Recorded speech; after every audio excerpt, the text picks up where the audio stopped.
Hey, how's it going, everybody? Ed Madison back with another podcast in the same week, actually, as the one I just did with Daniel Cabildo. And with me today, I have the legend, Andrew Hartfield, with me today. How you doing, Andrew? I'm doing all right. Good to see you. I am a legend, so it's nice to be here. Yeah, good to see him. Of course, I've seen him all week, though. We had a big to-do up here. Yeah, working together. It's been fun. Yeah, in Minneapolis at the Super 8 Motel.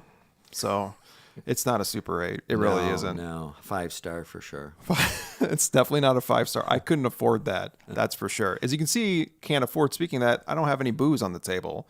That's a switch. It is a switch, right? So, and for Andrew, I've told him a little bit about the podcast. We do have drinks traditionally on, whether it's coffee. 99% of the time, it's a scotch of some kind. All right. But Andrew has actually said he's going to surprise me with something, and he hasn't shown me. Little Minneapolis hospitality for you. So very nice. So I guess we could either start with you introducing that, or if you want, you can say hello, and I can load some ice up in preparation. Sure. You know, I'll say hello, and I'll just tell you what I was thinking. Now, I'm not really a scotch drinker, so this is not a scotch that I've had before. Okay. So it comes recommended by me because it was one of my favorite drinks of all time. Okay. But here we go. as you well know, we're in Minnesota, and Minnesota is home of the Vikings. And so when I saw this box, I really felt like it was the only right and appropriate way to drink scotch, because this one's called Viking Honor. And I don't know if Highland Park, maybe that's a terrible scotch. Have you ever had it? I've never had this before, but I've seen the box. In a town of Highland Park, so I saw that, and then I remember the first time I had scotch, I was 12 years old, so everything just kind of tied together. That's awesome. Yeah, so that's what we're going to be drinking. We might both hate it together, or we might just like it together. But that's so cool, though. I like the box, actually, the presentation of it. And you said Highland Park, that was a town you grew up in? Is that what you said? Yes, but that's not where this is from. It Obviously, just is. Yes. It's just coincidentally, I used to live there. But Show if the you want to camera know, real it quick. says, I am a reflection of my ancestors and their values. I keep them close and continue to learn to pass on those values to future generations. My name is all I truly have. Let it be a legacy of honor. That's so cool. Now, if this is bad scotch after that, we're writing them. Right. And we're going to say, wait a minute, what just happened? Now, have you ever had any of the Highland Park scotch? Never have, no. What would your shot be that a bottle of this would cost? Do you think I went $30 for it? Well, he knows how I buy my budget for scotch bottles and other podcasts, so I don't know if he's going to surprise me with something much higher or something more along the lines of what I've been spending. And I don't know if I need to divulge how much I've been spending. No, then don't my do previous that. guest could be like, no. Oh We gosh. don't want them to know you gave them the cheap stuff. It's a little bit nicer than the cheap stuff. No. I know that. Are you asking how much would I guess something like this would cost? Yeah. I'm gonna guess. I'm gonna guess mid. I'm gonna guess $50 to $55 before a crazy amount of tax. Yeah. Excellent. So it was a $64 bottle of Okay. scotch, and I thought, well, that's probably a decent. They had a 15-year, and that would have cost me like 90 or something. I didn't think you were really first time podcast with me worth 90, but I thought 64. I'm not. You're right. I'm going to do that, and we're going to see if it's any good. That's really right? cool. I love There the you bottle go. too. It's got Yeah, like a. I thought you'd appreciate that. It's got a really nice. Yeah, it's got that Viking feel. Yeah, absolutely. That's so cool. Thank you so much for bringing this. All right, I really so- appreciate it. Go Vikes, Minnesota. He's not even a sport fan, and we don't care about that aspect of it. It's more about the Scandinavian, where we are, cold weather, snow fell today. We're ready. Yeah, and we are in cold weather, of course, up here in Minneapolis this week, unfortunately, and it snowed today too. What was it? An inch or two? It snowed out there. No big deal. No big deal. Well, anyway, Dusty. but you're from Highland Park. You want to say hello, do a quick introduction? Well, no. open this I up? just live briefly in the Minneapolis area. There's a nice little town called Highland Park. We lived there for a while. Part of St. Paul, actually, so they'd be mad at me that I said Minneapolis, but that's where the Vikings are. So Gotcha. Okay. yeah. Anyways, I thought, hey, that kind of fits in the whole theme. we'll give it a shot. It's great. No, it fits in multiple ways, obviously. Yeah. Oh, yeah. Now, when you pour scotch now, can you tell by color and all that what you're thinking about it? Tell me what you think when you first see this one. So, I mean, when I see it, I didn't check for sure which part of Scotland it's from. I didn't catch. I'm assuming Highland because it's Highland Park. But what else does it say back there? Because there's different regions. It's the Orkney single malt with Viking soul. That tells you everything. That sounds intimidating. So it's all about Viking honor and all of that. Home of Orkney, so that's part of Scotland, but originally belonging to a vast Viking kingdom. So it's that part of Scotland that I'm also Scottish. I found out long ago. We moved from Scotland to Germany. My family did, and so I always thought I was German, and then we traced it and found out, oh, I probably came from Orkney. So more than likely, right? Yeah, exactly. It's got to be. It's an intensely balanced single malt Scotch whiskey, perfect harmony of aromatic smoky peat. Oh, it's a little peaty. Oh, it's gonna be a little peaty one, yeah, right? Yeah. And the flavors of sweet heather honey. Oh, nice. And rich fruitcake. It's got a whole lot going on. That's pretty cool. The fruitcake threw me off, but then again, it's Christmas time, so we're going to see. Why not? I will say this, too. So it's probably a Highland Scotch. So there's Speyside, there's Highland, there's, I don't know if I'm pronouncing it right, Islay. Okay. So there's different regions, and they all have they're known, those regions, for that style, right? Yeah. That's what they're known for. Yeah. So, the peaty side of it, are you familiar with what that is? Yeah. Mm-hmm. Okay, cool. Most people don't know what that is. And I recently learned a little bit myself, so I thought it was pretty neat how they do that. But I think we need to try it. There we go. We're gonna put it up to our nose first. Get a little nose. Oh yeah. You can smell the peat. Oh, I got that. We're not professionals here, so. Yeah, we are.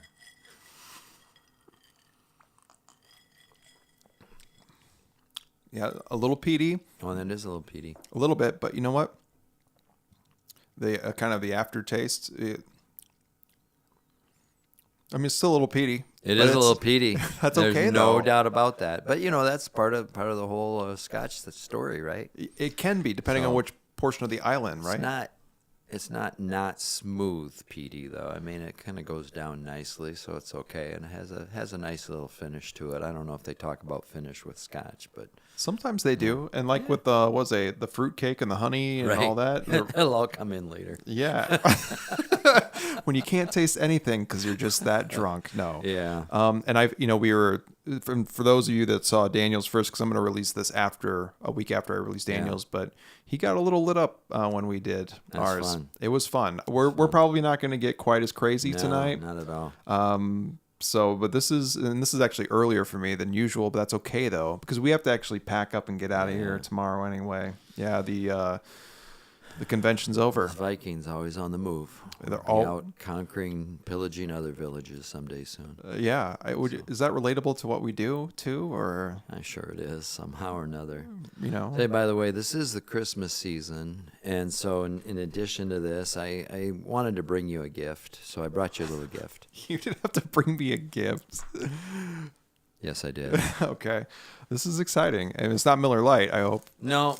It's just, I'm an artist, and we've talked about that. So this set of cards that I made based on some paintings that I've done. And so... Oh, cool. I had used these for our fundraiser for when we were adopting our daughter. And so I just grabbed a packet for you and thought, there you go. You have some of my artwork in smaller form. So if you could see some of the other things I've done and something ever...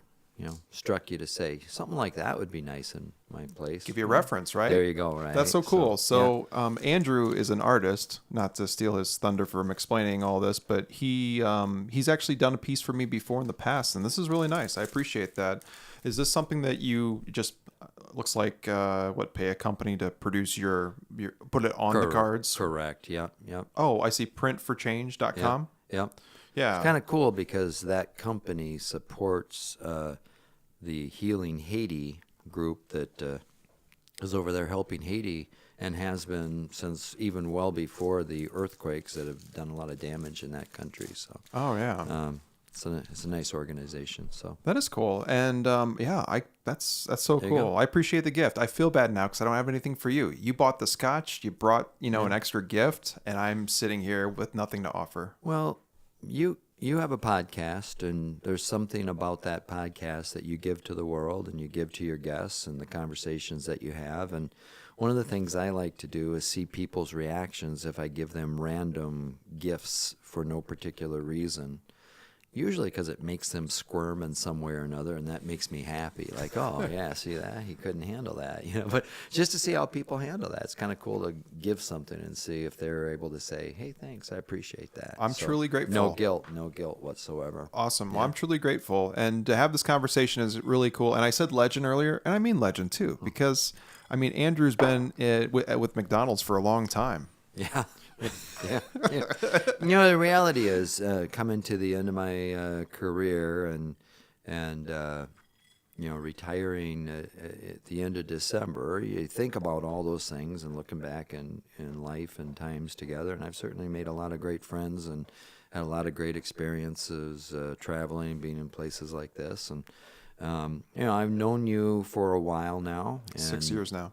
And knowing some things about you led me to have a few questions myself. So perfect. Basically of you, and to kind of hone in on what this is all about in my life right now, because I'm trying to figure out my interests and what I'm going to do.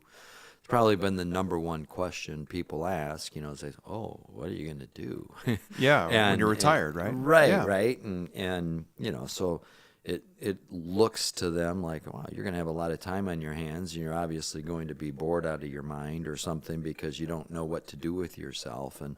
And so I've had a couple of questions based on who you are and what you've been doing in life, all right? Okay. And it all comes down to the idea of creativity. Mm-hmm. That's what's been on my mind more than anything. Sure. All right? And you're a creative person. Would you agree?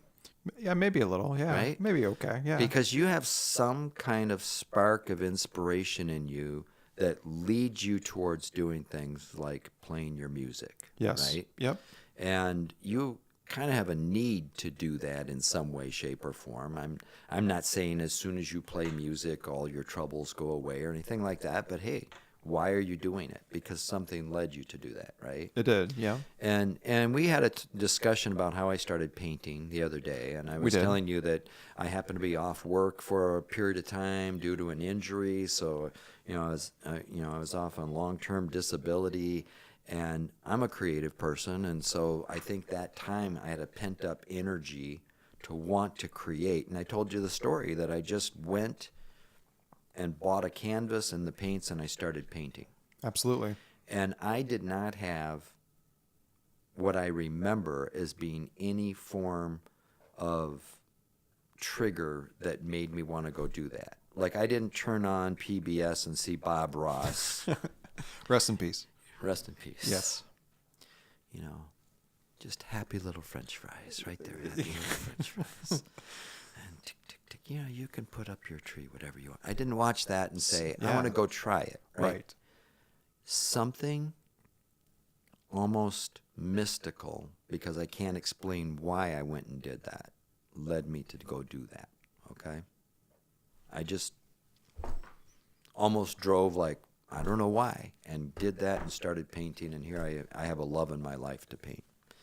And you're doing a podcast. I'm very curious. I think some of that creative side of you, that same thing that makes you a musician, you do other things in life I know as well that are creative. There must have been some spark that brought you to be interested in doing a podcast. There was. And it's something that for our jobs, we're on the road all the time. Yeah. We spend a lot of time on the road. Yeah. We listen to, at first for me, it was a lot of music, something to, when it wasn't silence, it was music, Yeah. So after a few years of listening to music, all the music. And the great thing about listening to music for what we do is that if I'm learning new songs for the band or for myself, It gives me a chance to really, how do I put this? Listen to it enough so you hate it, basically. Okay. Over and over and over again, so you have the song down. So it got to the point where maybe I reached this point, and not maybe, but truly, I reached this point where I just got tired of music. Okay. And I didn't get tired of it in a sense that I didn't want to play it, or I didn't want to not listen to it at all. It was just when I was in the vehicle, it seemed like more often than not, I'm like, I don't, nothing sounded good, right? When I ran out of songs to learn, to remember lyrics for, when I helped sing, or, just memorize verse, chorus, whatever I basically turned to some podcasts, and I don't remember 100% for sure how I first got into listening to podcasts, but I think I'm fairly certain that like Joe Rogan was definitely one of the biggest first ones that I ran into, because when you have that kind of exposure, or you're that popular as he is, right. You just kind of, he shows up on more media outlets or news articles you read or something, right? And I'm like, okay, I'll check this out. Right. Or maybe it was a suggested video on YouTube. Yeah. Because just like this video, that'll be on YouTube and also SoundCloud for audio only. Yeah. I probably checked that out. Maybe it was a guest that he had on that I found really interesting. And that's going to be hopefully the case for somebody when they're cruising, suggested YouTube videos, and Andrew Hartfield comes like, oh, I love Andrew Hartfield. Right. You're going to notice that spike immediately. But yeah, it could be it. Well, he's an artist, and other things too. So maybe that's where they're looking for you too. Yeah. I guess so. What happened was, I'm pretty sure it was Joe Rogan first, and I do not remember the guest. Right. But I remember I listened to a little bit of one, and I remember the first time I saw his podcast, they were like, he does like 3+ hours sometimes. Wow. And I'm like, I'm thinking short attention span. I don't know if I could handle this, but you get drawn in, especially if the conversation's good, if there's good interaction, good topics, and it's, it doesn't seem awkward. It seems, you know what I'm saying? Yeah. And sometimes it's good if it's awkward too, I guess, but it's entertainment. It's more, but then it probably won't last very long. Right. So I feel like I know for sure then, in the vehicle all the time, got tired of listening to music at one point because maybe there was no new songs I needed to learn, and nothing sounded good. I found something else that I kind of not intending on latching onto, but then as time went on, I remember it was probably a few weeks later that I went back to it again, right? Yeah. Maybe that same video to finish it, because on like YouTube and these services, when you go through, it'll show you like a status bar of how much you watch. I'm like, all right, maybe I'll finish this. But then I get hooked, and I'm listening to all these podcasts and branching out, listening to other ones too, like the Nerdist podcast at some point before there's all kinds of them. Bill Burr, if you're familiar with some comedians that are out there that do them, just kind of fun stuff. You just listen to those and got inspired a little bit. I really feel like the Joe Rogan, though, it was that one. The Joe Rogan. The Joe Rogan experience, and his was really inspirational to me, because his is always a guest is on. It's not just somebody talking to themselves, and it's always somebody that's unique. And the nice thing is about what I do for work and what we do is that we know all these people throughout the country that we don't, we know enough about that makes us interested and curious to know a little bit more. Right. And then a moment like this happens where I'm lucky enough to have Andrew here, and I've known him now for 6 years with this position that I'm in. Right. And it's so cool just to talk about your art, because like I said, I bought an art piece from him, and, just kind of sit down and talk, because an opportunity like this doesn't come every day. And the great thing about the podcast setup too is I can go back, because I'm forgetful. I'm forgetful with things, but like I'll go back, I'll rewatch it. I'll rewatch my own sometimes to catch like, what did he say or she say? I haven't had a lady on yet, but at some point, actually next month, I'm scheduled to have my first lady on. Awesome. Yes. Awesome. That'd be great. I'm excited about that. Yeah. So I guess that's where it came from. It started from just being to a point where I think I need a break from music in the car all the time, or in the truck. Yeah. I listen to a few podcasts, and, popular ones like This American Life on PBS. You ever heard that one? No, but I'm definitely going to check it out if you give me recommendations. So the beauty of This American Life is they kind of do what this is. It's a conversation, but they just pick a theme for a week. Okay. And then they might do 1, 2, 3, 4, or 5 segments that are all based on that theme. And so it kind of ties it all together. But I was thinking of you because I was listening to one not too long ago, and as an older one of their their podcasts, and there was a woman who does the books on tape. So she reads books. She wasn't a famous person or anything like that per se, other than she's read, some books that people have listened to and enjoy her voice. And she was telling the story that she was recording one of the books that she was reading at her hotel room. And there was a noise somewhere like in the hallway. So she decided to set up her equipment just like this. What you have, you could literally be a books on tape person because you have all the right equipment. Yeah, I mean, 100%. You're right. Yeah, right. I could. And so you could just offer your services, and you could read owner's manuals or something for microwave ovens or something that people would want to listen to your voice. That smooth, silky voice. So she set herself up in the closet. And when she pulled the door shut, she realized, I needed one more thing. Yeah. The door locked on her. Oh, no. And she was now stuck in the closet. And as she's telling the story and it's unfolding, it was really kind of fascinating. She's trying to figure out how to get out of here, and she's recording it all, right? Because she was getting ready to record her book. Yeah. And so you hear her saying, oh God, and laughing, thinking this is so ridiculous, and then trying to figure out how to make a noise. And so then she decides, I'll call the front desk. I think she had her cell phone. Sure. And they just thought she was pulling their leg, like they didn't take her seriously. She heard a German couple walking down the hall, and she spoke German, so she started screaming to them in German. Yeah. And you hear this interaction. It was just a really fascinating story about something that's very similar to what you're doing. This woman, she travels, she brings her equipment, she sets up, she records a book, makes some money, and maybe she's famous in some world that I don't know of. But at any rate, in that podcast, it was kind of interesting. So when people ask me, what are you going to do, Andrew? I really do feel like part of what I'm going to do is live the creative life. I don't know exactly what that's going to look like. I don't know exactly what that's going to mean. And I don't mean sandals on a beach, painting yeah, this is the creative life. But something that I'm going to do, hopefully, is going to be a way of me expressing who I am as a person, what I need to be able to express, because I feel like there's always something in me that drives me to do that. But maybe it's the scotch. Maybe it's the scotch too. Out. Maybe after this you drink a little more scotch too. Maybe.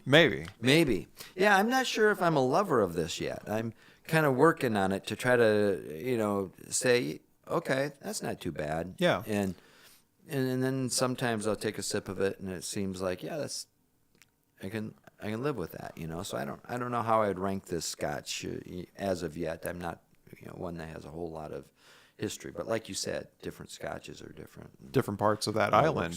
So way. I look at this what we just talked about, like you're not quite used to it yet, you're not into it. It could be like that with podcasts too, like we were talking about me. I get a little sample at first, you're like, I come back to it. I feel like it's like a lot of things, you kind of get used to it. I mean, this is a very good amount of peat taste in this one. I actually really enjoy it. Now, typically the scotches that I have are all Speyside, if I remember correctly, which is more of a, I don't know if I want to say fruitier. I don't know if that's definitely it, but I'm not a scotch expert. Right. As some of my close friends know, we just drink it. We like it a lot. Right. Okay. But try other ones too, is what I'm saying. I will. Because I will, for sure. I have a peat one, a peaty one, stronger than this peat. Okay. At home. Yeah. But I only have one that's super strong like that. Yeah. It's good to have a good variety, I think. Yeah. But find something you like the most of. We'll do that. Yeah, definitely. So one of the things that I'm kind of interested in is maybe a podcast of some things. Kind of thinking of that on my own, but I told you that, and as you know, I'm an acrylic artist, and the painting you have from me is an acrylic painting. But I mentioned the encaustics, and I'm not sure if you knew what encaustics were. I do not know. So this is me being a trainer. Oh, he brought more props. I did not expect any of this. I didn't know what he was bringing. This is awesome. Oh, cool. So Here, let me put this we'll back. move that, and we'll do this. And this by no stretch of the I'm sorry, I moved away, but no That's okay. You can stretch flip of it the over. imagination is the attempt to say this is a great encaustic piece. But it is a piece that shows you what encaustics can be. So encaustics is one of the most ancient forms of painting. They didn't have the possibility to run down to Hobby Lobby and buy, here's my oil paints that I need or my acrylic paints. And there was no Liquitex or whatever that just, look, this is the color. Yeah. And so the ancients would use beeswax and they would mix in pigment to create color. And that pigment could be from anything you could imagine it might be, right? It could be pollens, it could be ground up stones, or whatever kind of thing that would create that fine pigment. And you heat it and melt it, and you can do layer after layer after layer. And as you can see, it kind of creates some interesting textures as you heat it. And so that's what encaustic is. So very cool. I don't have a lot of time currently to work on this particular form of painting, but I'm kind of looking forward to being able to actually just get in there and play around and see what comes of it and see what happens. When you're retired and have time to do when it, I'm right? retired and have time to do it. And, I was thinking about that because you mentioned McDonald's, but you could mention, any chain restaurant. And why are people drawn to chain restaurants? Quick and easy. They kind of know what they're going to get. Maybe. They know what they're going to get. Inexpensive, maybe might be one of those things, but they're consistent, right? Oh, so consistent. If you went to, we're not trying to plug anybody, but if you went to Applebee's in Detroit or Applebee's in Des Moines, you ordered the same meal, you're going to expect it to be pretty much the same meal. I agree. Right? Yep. And yet, if you're a traveler, wouldn't it be interesting if you actually went to places that were local restaurants and made, delicious meals and really tried them out? Why don't people do that? Because they don't like change. Right. Maybe that's part of it. And gosh, what if I do go to that strange local restaurant and I pick the wrong thing and then I don't enjoy my meal and the whole night's shot? So I may as well just go and order the known entity. Sure. Right? Sure. So that type of life and that kind of lifestyle, to my mind, starts to push down the creativity that I think is in every single person. And you could say, well, yeah, but that way it's consistent, right? It's the same deal and it's all good. But that chef back there doesn't get a chance to put their own spirit, heart, and soul and creativity. What they know is they have to hit that button that says 45 seconds and your meal is heated up to the proper temperature and whatever. The good news is they listened to my book on tape of me explaining the owner's manual of the microwave, right? I think that is the good news, because you have way less fires because they paid attention to Ed. Make sure the door is closed, and please do not place metal inside your microwave because it will cause sparks. And just like I do, some of the people they hire, I shouldn't say that, but sometimes the people that get jobs at restaurants like that, I know because I was young and carefree. Sometimes is like they just don't care, right? Right. Anyway, but keep going. Well, so my point being, that creative spirit who has the desire to be a chef or a baker or, put themselves into that, and they're back there just turning out meal number 8 over and over and over. After a while, that just beats down on your creativity. Correct. Right? Yeah, I agree. So I find that interesting to me because I wonder how much, if you force it down here, that creativity is going to come out in some other way. Sure. Because it has to, because you're a creative person. Right. Hopefully a positive way. And hopefully a positive way. Yeah. I know. Yes. I know. Yes. So, that's part of what I'm really wrestling with right now. So I listened to a book, and the book was called Big Magic. And I listened to it on tape, so somebody recorded it, nice voice, and probably did it in a hotel room closet and didn't get locked in. Hopefully not. And none of the book was a microwave owner's manual, so it was all good. And it was all about that idea of where does that creative spark come from? Yeah. And I'm sure you talked about being a musician and learning songs. And did you ever write your own song? No, and somebody just asked me that today too. I've never wrote my own music just because my mindset has always been cover music, and I think it's because I knew Andrew. I knew that I was never going to be a professional musician to where I was writing original music. So I knew it was something for me that was going to be when I have time, when it's fun for me. Right. It's a good hobby. Yeah. Obviously, there was a creative side, and there was a reason I got into it too. But I never had that mindset though. Right. Were you ever shy about telling people that you did that and played gigs and you were going out and doing this or there? Or was it kind of I don't really like talking about that because then they're going to start judging, is he good? Is he successful? Yeah, so it's funny, it's like, I don't know if artists are like this too, but like musicians tend to be a little judgmental, and if they're hanging out at your gig and they don't have a gig that night, that's why they're there hanging out and they're supporting you. Of course they're analyzing and trying to see what you're doing. Is it something they find acceptable, or are you doing a good job? You gotta at early on when I was playing, I definitely feel like I probably was. Besides the people that I knew were not going to judge me, they were supportive no matter what in my life. Right. I remember I probably was a little more selective about who I was openly telling. I feel like now that I've done it for so long, maybe it's because I'm older. Maybe it's just I don't care. More comfortable with yourself. I'm more comfortable with myself, and I know and I understand that because I don't do it as a profession, I don't care what anybody thinks. I hope they accept it and love it for what it is, and they, support's a huge thing. Everybody likes a little support in their life, positive support, right? Of course, that's what support is. So that's a good question, actually. Yeah, so probably early on, I probably didn't share it with as many people. And there's always somebody out there. There's always a few people out there. I remember one of the most recent gigs that I had with my band, Blackout. It's a cover band back home. They're all cover bands. And we played at a very large venue in the Quad Cities area where I'm from. And I know there was a lot. I'm not even going to say the name of the band that they're in, but I know we knew all the band members. It's like, so it's like when you're playing on stage and you see that there's other people intently watching, not like enjoying watching. Right. They're intently studying. Right. You can kind of tell where the musicians are in that kind of scenario. Yeah. And at that point though, like right now and recently, I don't care. I enjoy myself. I know I'm doing what I need to do and I do a great job, Yeah. Yeah. But there is that kind of mentality though. And you're right.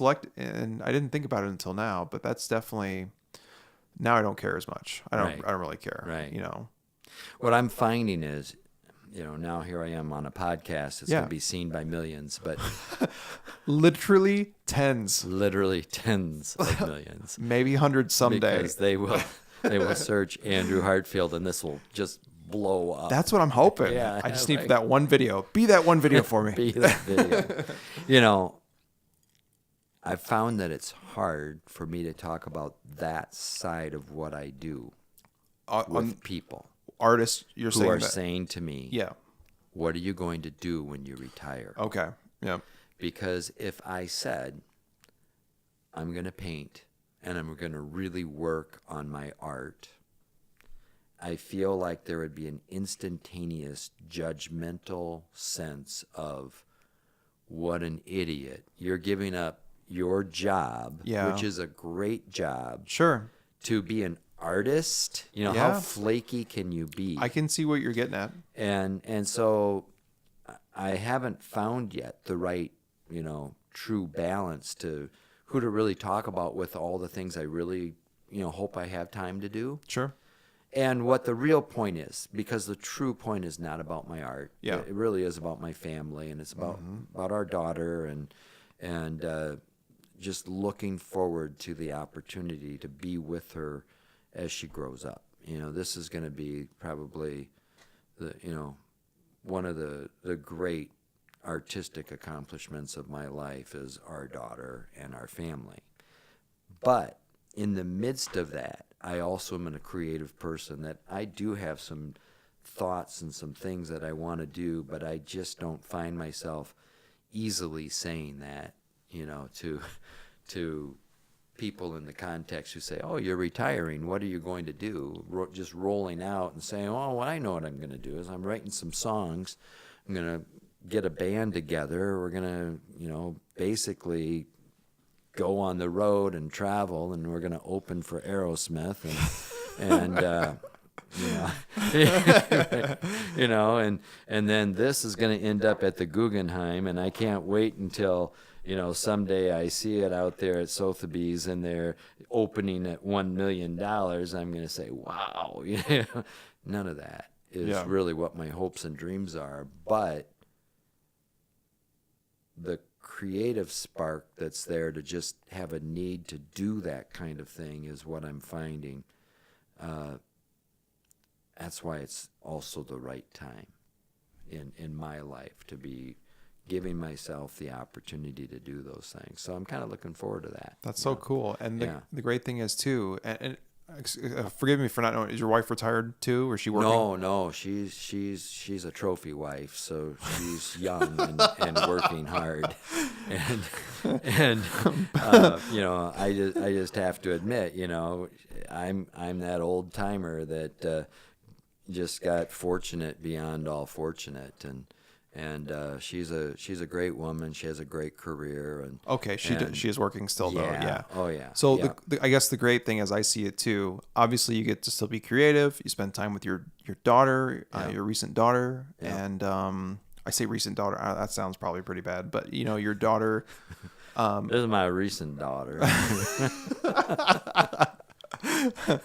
Yes. So that's awesome. Spend time with your daughter, and she's going to remember that. That, of course. She'll remember those times talking about taxis and, things like that. All the things. So we adopted a little girl from China. She was 3 when we brought her into our lives, and she's 4 now. And I think it's the right time to be there with her and watch her grow and have our family be together to be able to do that. And as much as I love the Super 8s that we've been in across the world. Thanks for the point, Super 8, by the way. I'm going to cash mine in. I'm waiting for the Super 8 golf resort down in Cancun. Oh, my gosh. As soon as they open the Super 8 golf resort in Cancun with a Tiger Woods designed golf course. Sure.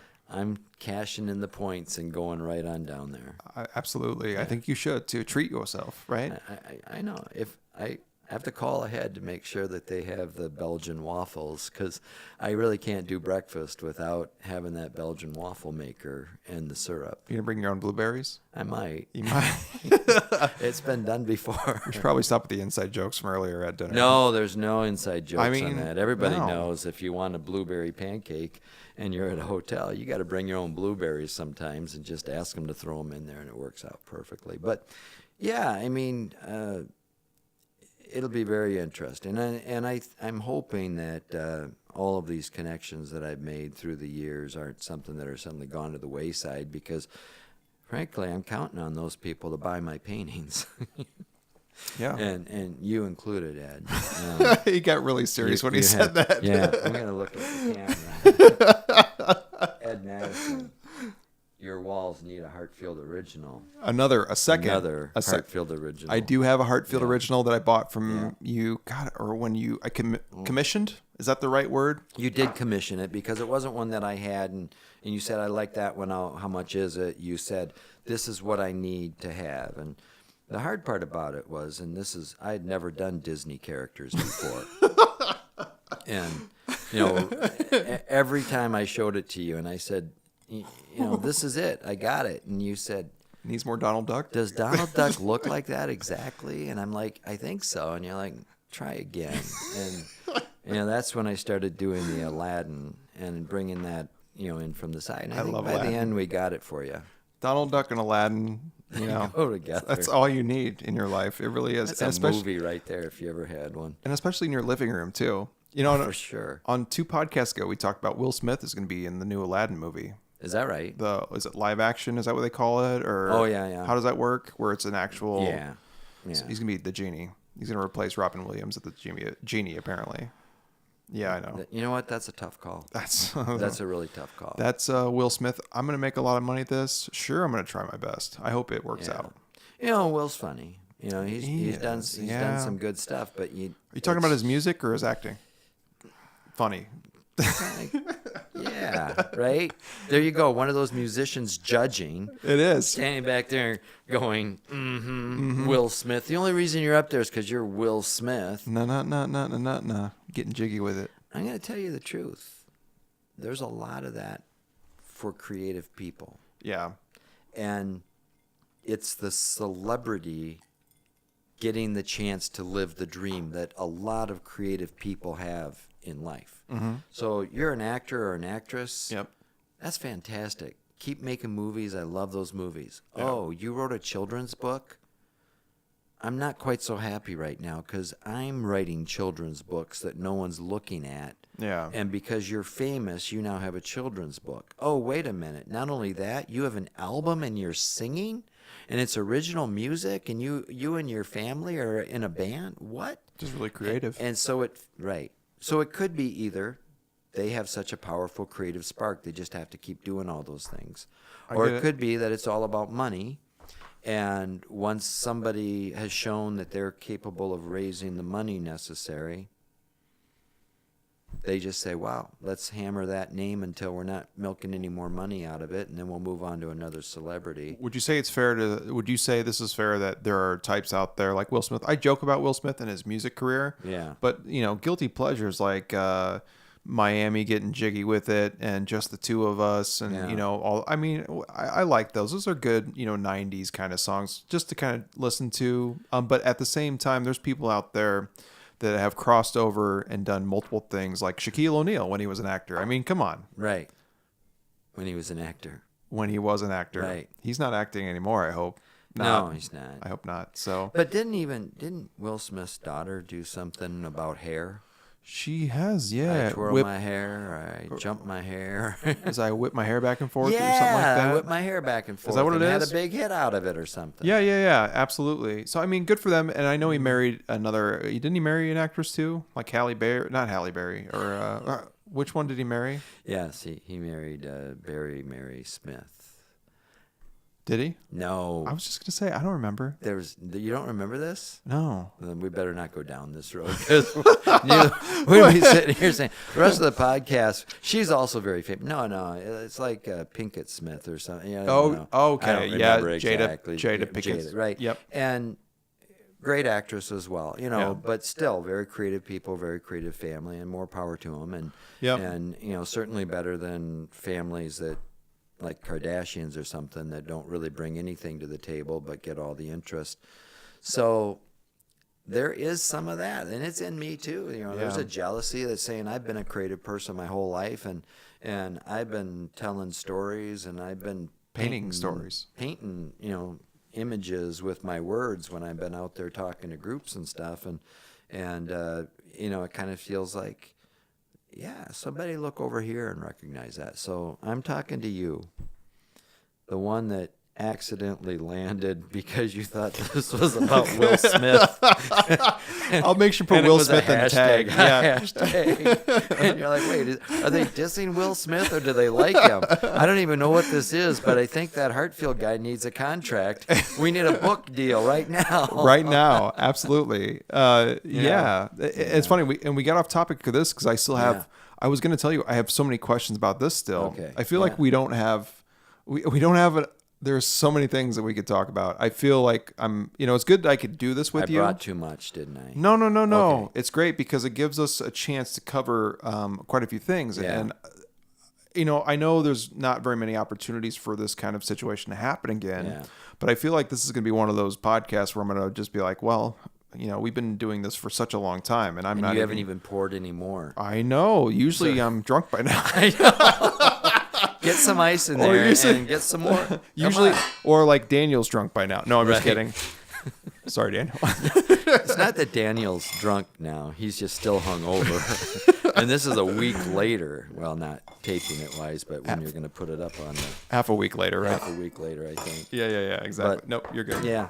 Here, I'll pour for you here. You know, at any rate, those are the things that are on my mind. You asked me to do this podcast, and you know, I did not plan anything, obviously, I didn't either. what we were going to talk about. You never do. Except that the one thing I thought, well, if you want to really talk about what's on my mind, yes, it's creativity and what to do with that creativity, and where does it go from here? Yeah. And you know, I really think about that in so many different levels in our country, and I'm not gonna get political. I'm not gonna talk about, you know, all of the different corporations, but just in a generalized way, I've heard people say to me, I don't have a creative bone in my body, and I'm really, wow, I can't believe you're an artist. And that's they're complimenting me is what they're saying, but I don't believe it for a second. I think every single person has a creative spark in them. And it could just be a creative spark that leads them to write a perfect report that they use in their company, or a creative spark that has an interesting way of sharing, you know, a piece of information about the microwave so that people know not to put tinfoil in there. Or gremlins. Oh my God, don't even get started on the Gremlins. That's an inside joke, but on AMC tonight we were watching Gremlins for the first time since 1984. Ed was 1 in 1984, so... You just gave away my age. One of the people watching it in 1984 yes. is what I meant to say directly into the microphone, so it got picked up properly. All right, I'm gonna have a sip of this. No, it's okay. Yeah, no. But I feel like that's an area that is missing because they're not working to nurture it. I think the creativity of the workforce of people at every level is a major untapped resource, because we're all trying to put out the same Applebee's meal because that's the way it's supposed to be. Sure. And you know, I hope that somewhere along the line they begin to actually, you know, take a closer look at that. And before we get back to this, I'm going to tell you a quick story of a musician who was talking about watching his boys grow up. And he was a famous musician. I don't remember who it was who was talking. And it wasn't Michael Jackson, so I don't want you to go anywhere weird in your mind, because I saw that face right there. No, absolutely not. I'm glad that you prefaced in the that. Rolling You know, Stones, we're not. Yeah. No, but here's the deal. He was telling this story about watching his boys, and they were writing songs and playing these songs, and they would do it for those songs for a couple of days. Yeah. And then they would quit playing those songs, and they would write new songs. And they weren't recording them. They weren't writing them down. They weren't saving the lyrics. They moved on to something else.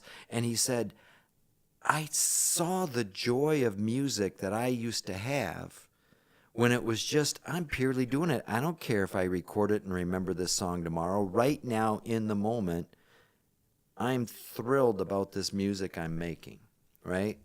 And then it became, obviously, as it was his very successful career, if he even remotely wrote a song, you know, he was taking it back saying, well, I got something. We got to turn this into something that's going to be on our next album.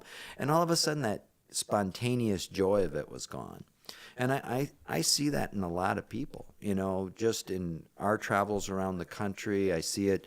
You turn on the news, there's some spontaneous joy that's missing right now that I think is really that spark of creativity. And I honestly believe it's in everyone. And I don't know where it comes from.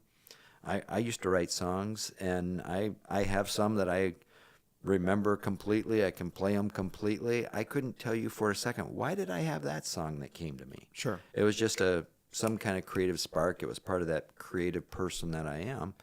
But not just me, everybody, right? And I'm kind of looking for the days to have time to really kind of relax into that and have some of that inspiration. Yeah, to relive when you had those moments for the music you said, or right? Or whatever it is, right? And And those are the kinds of things you can say in a podcast with a scotch. With a scotch. And, put it out there. But it's really hard to say that in 15 minutes to somebody who says, so what are you going to do when you retire? So how are you handling that then? How are you handling that? If you don't want to bring it up to people like that, how are you approaching it? Well, I'm trying to stay on the core. And the real core is not about what I've just said. The real core is about family and being with our daughter and having the opportunity to be not only with our daughter, but I'm a father for the second time. Yep. And I have 5 children. So the first time when I had all my other children, I was a father, and I was probably a father now for the third time, because there was that time after we were divorced and I was a different father that I'm not really proud of. And then there is who I am now. Yeah. And I'm hoping that, this time is going to be a great time for all of our family to be able to grow and just experience, that life and love and joy together. So that's kind of what I'm looking forward to. Sure. And it's kind of hard to say that to your customer in line who says, yep, my usual nuggets and a hot coffee, and you hand them that, and then they say, but you're retiring? You say, yeah. And they say, what are you going to do? And you say, well, I'm looking for the joy in life of creativity and to have my family grow. And then they feel really sorry for you because of where you're at. Right. McDonald's. They're Nuggets. They're like Nuggets. And it can't even really envision it in a way, and there's no opportunity to say all that. There's no real way to say, well, to be honest with you, look at that. I look at that painting and I'm really proud of that painting, and it turned out beautifully, and it actually is hanging in a McDonald's, so that's kind of a cool thing. But when I look at that painting, I don't even know how that happened. Yeah. Because I don't even know if I'm good enough to paint that painting. Oh, yeah. So it just I mean? flowed. Is that what happened? Yeah. It flowed so quickly. It's like it's over. It's done. You're like, wow. There it was. What happened? Yeah. And that happens to me a lot. I go back and I see something that I've been working on or had worked on a long time ago, and I look and I go, wow, I wonder who did that. That's so cool. And just to be clear, and I feel like I remember the McDonald's or the store. Is this actually hanging up then? It is. Is it okay to talk about that really quick? Where it's hanging up at and why? I feel like, did we talk about that before? I don't think so. Okay. It'd be a little tricky to, I don't want to expose any particular place, but, it's just, in my travels, one of those places that I've grown to know and love the people there, and kind of like a lot of people, they find out I'm an artist, and they're like, you're an artist? Yeah. I mean, wow. Because when you bore people like I have for as long as I have, they can't imagine anything outside of the box, and they go, you're an artist, and there I am. And so they said, show us some of your stuff, and I brought in some of my stuff, and they kind of liked it, and then I did this one, and it's a very large canvas, and I took it into them, and they bought it and put it on their wall. That's so cool. Yeah, that's very cool. That's got to be. Can you remember? And we may have talked about this the other day, off camera, of course. Do you remember the first time you had some? I feel like you told me about this. The first time you sold a painting, it was from somebody from. Yeah, from New York City. New York City. Yeah. Yep. And it was the very first painting I did. It was the painting that I did when I went out and bought that canvas. Yeah. That's what I did. That's so cool. And it wasn't commissioned. You just painted it, and then eventually, how long did you have it before it got sold then? Well, and so, the painting was of North Dakota. I grew up in North Dakota, and so for me, it kind of had a personal, feeling. It was my first art that I looked at and could kind of appreciate as... that could go in an art gallery and be for sale. When you looked at it, people told me that. Other people who were artists who were supportive of me at the time said, that's kind of an art gallery worthy painting. And I was kind of proud of it. And so I had it up on my wall. and I didn't want to sell it. I don't know what my wall is. Can you tell us really quickly what that is? My wall in my house. Oh, okay. I didn't know if that's a website or something. I had it on mywall.com. I get it. Which I'm going to create right now, right? I'm buying that, mywall.com. It's where I'm going to sell my paintings. Honestly, the way you said it, it's... Yeah, I know. It did sound like... Yeah, I had it on my face, you know? I totally get what you mean. No, but literally it was just in my house. Cool. Okay. And I was enjoying it. Your literal wall. Yep. And I had decided, you know what? I'm not going to let that go. It's my first painting. It means a lot to me. So, of course, being, full of myself, I made some prints of it and put that up on Etsy. That's where I was selling paintings at the time. And you could buy a print of this painting. And this couple from Manhattan contacted me, and they said, we saw this print, and we both fell in love with it, and we were just wondering if the original was still available. And I'm like, I don't really need it that much on my wall. Like, after all, it's North Dakota, and I don't live in North Dakota anymore. I can let it go. Yeah. So I put, and this is ridiculous now when I think about it, but I put a price on it that I just thought was ridiculous. I thought, if I let it go, it needs to be enough that I feel like, hey, this was great to let it go for that. Yeah. And so I said, well, it's in my personal collection. Yeah. And it's $700.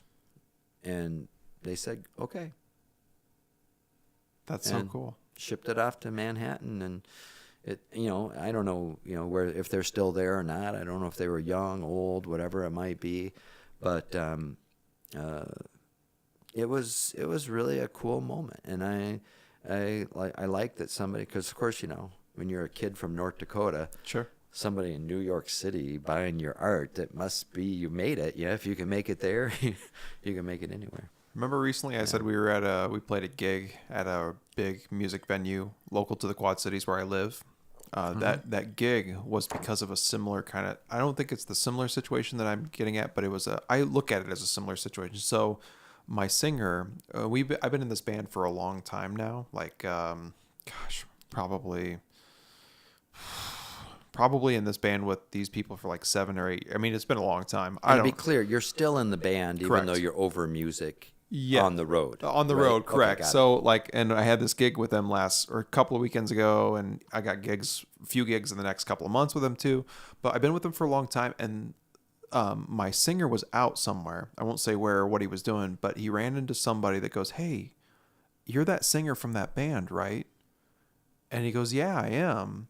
Because we've just been around long enough in the area that people just happen to recognize by chance. It happens to me too. I'm not trying to talk myself up, but it has. It's kind of fun. It's kind of nice.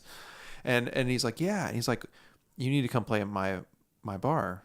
And he goes, well, I think when they made the connection, it was like this really good music venue in the Quad Cities where I live.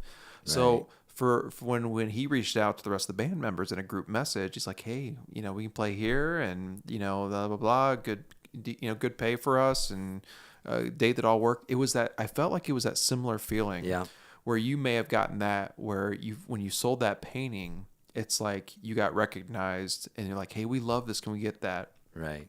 This guy was like, hey, I've seen you, or I've heard of you before, I know you, I need you and this is a reputable place. So that's kind of that's a moment for me, I'm sure, like you had with paintings and paintings past that, and even just handing these off or showing me this awesome piece right here, it's got to feel good, and it did for me too, just to have that moment where, like, people that, I mean, we're worth it, you know what I'm saying? You're worth it. You sold that to somebody in New York City. They loved that piece. They wanted that original. Right. That's got to be such a good feeling for you. It was a good feeling. And I kind of feel like, can we make the announcement? Wait, which announcement?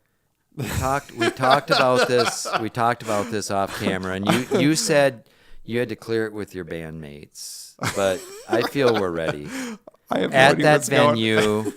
You can tell them. Okay, go for it. The band that was watching intently was Aerosmith. They are going national. 46 cities, 2019. So far, we don't know about the European part of the tour. But this is Ed. This is not a Hartfield going to get the hits. It's the fact that they're going to say, you're the band that opened for Aerosmith is going to drive this up to 1 million, and I'm riding on Ed's coattails. I'm sorry I spilled the news, but you gave me a few scotches. I had to say it. I said no, not political or anything, but fake news. Come on. It could happen. Some cover band from the Midwest is for some reason playing a bunch of shows with Aerosmith.